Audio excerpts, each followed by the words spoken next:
majelis zikir. Apa kata baginda Nabi? Khaffat alaihimul malaika. Ini kita maksa gini doang nggak kelihatan, apalagi subuhnya juga baru juga jam 4 udah tarhim, baru juga jam 4 lewat berapa sekarang?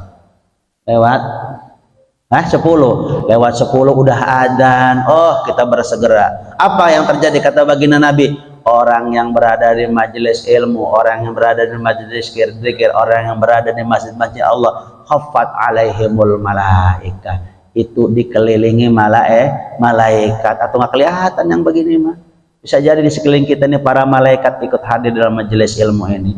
Selanjutnya apa kata baginda Nabi Muhammad SAW dalam janjinya? Selain dikelilingi oleh malaikat, wa ghasyat alaihumur rahmah, kita yang berada di sini dinaungi rahmat.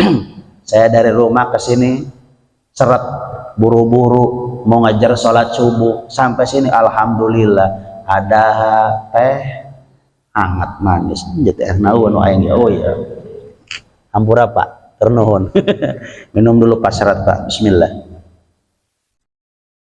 Boro mau bikin air, disediakan air hangat sama ketua DKM, pengurus DKM, subhanallah, disiapkan air minumnya, disempiatkan, tempatnya adem, nyaman dan lain sebagainya. Rahmat. Nggak ada di sini yang pas, yang nggak ada di sini yang berantem. Rahmat. Wa nazalat alaihimus sakinah, selama mendapatkan ilmu tadi, selama dalam pengajaran di majelis ilmu akan diturunkan sakinah, ketenangan. Ya enggak? Masya Allah, hidup lagi susah, baru juga kena PHK, utang numpuk, ngaji tenang, pulang utangnya numpuk lagi. Ya setidaknya ketika kita ngaji, kita dapat ilmu. Apa yang paling mantap, apa yang paling luar biasa dari janji baginda Nabi yang terakhir? Wa dzakaramallahu fi man indah, orang tadi akan diviralkan. Kan kita senang Pak, Pak Yudi senang tuh. Mereka mau duduk di dalam majelis ilmu. Ini orang-orang yang saya sebutkan dulu ketika saya akan berjanji menciptakan manusia sebagai khalifah fil ard, pemimpin di muka bumi ini. Halal, setelah kamu mengkonsumsi makanan yang halal, wa'malus sholihah, kamu diperintahkan untuk beramal soleh Pak. Berapa kali Allah memanggil kita melalui adanya para muadzin? Berapa kali Allah mengingatkan kita dalam ayat Al-Quran? Apakah semua umat Islam dengan mendengar panggilan adzan tadi tergerak untuk melaksanakan sholat? Apakah setiap umat Islam yang sudah jatuh kewajiban zakat, ketika dipanggil aqimus sholah wa atiuz zakah, dirikan sholat, bayar zakat, apakah terpanggil dirinya sudah untuk membayar zakat? Tidak semua Pak. Ngakune Islam, ngakune KTP-nya Islam yang tadi saya sampaikan di awal. Orang Islam itu kudu terlihat dohiriahnya, makanya zakat nggak bisa rahasiaan. Saya mau bayar zakat, cemplungin ke kotak amal atau enggak, yang daripada mengikuti perintah Rasulullah Sallallahu Alaihi Wasallam tadi. Wa'malus sholihah, kalau kamu kata baginda Nabi janjinya begitu.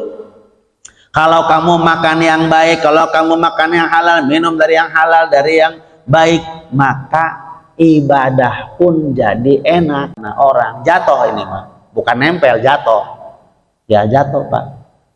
Kalau dipager ya jatuh, maka yang jatuhnya di tanah orang itu bukan milik yang punya pohon gitu. Kalau dipager, kalau nggak dipager, ngebentang begini, nggak dipager, blong gitu teh, jatuh. Siapa aja yang nemu itu buah silakan, bukan haknya yang punya pohon, asalkan jatuh. Tadi Pak, karena tidak bersumber dari harta yang halal dalam konsumsi makannya, minumnya, dirinya safar haji.